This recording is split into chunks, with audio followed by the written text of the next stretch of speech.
The one thing that discipline definitely does help you with is it helps you get things done. And when you get things done, when you actually do things, you have more success. If you have more success, and sometimes a big part of success is just not being lazy and just doing it. That's like 90% of it is just showing up. Get there and start working. Like, you're not gonna feel perfect every day. If I only worked out when I felt good, I'd be a fat because there's a lot of days I don't want to do it. It's pretty much the same with everybody that actually gets good at something. There's got to be those days you push through, and they're probably going to be more numerous than the days you don't. And so the benefit of discipline in my eyes has always been that through discipline I get things done.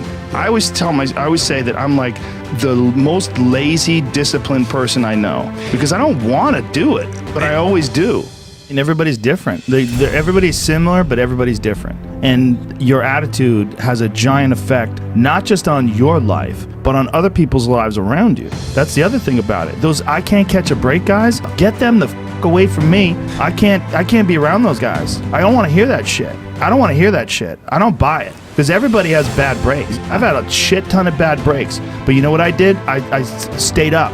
And I thought through it, and I figured out what the fuck I did wrong, and then I went back.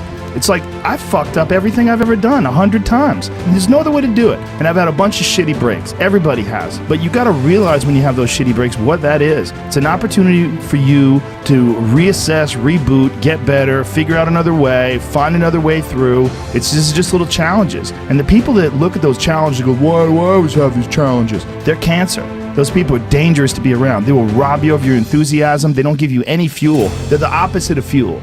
If I look back on anything I've ever done, mistakes I've ever made, paths that something that I put out that I didn't quite think, man, maybe I just waited 3 months before I released that, or maybe I should have, re-edited that blog post a couple more times before I put it online, or those things drive me crazy. But things that I've done have driven me crazy, but yelling at someone I didn't have to yell at them for, whatever. But the most important thing is always for all people to recognize that you're not who you were a year ago. You're not who you were 5 years ago. You're not who you were last week.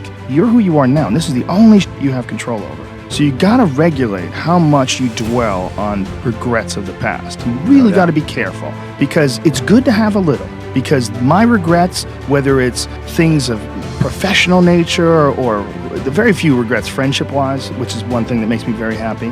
But there's life is strange. There's a lot going on. There's a lot of factors happening in life.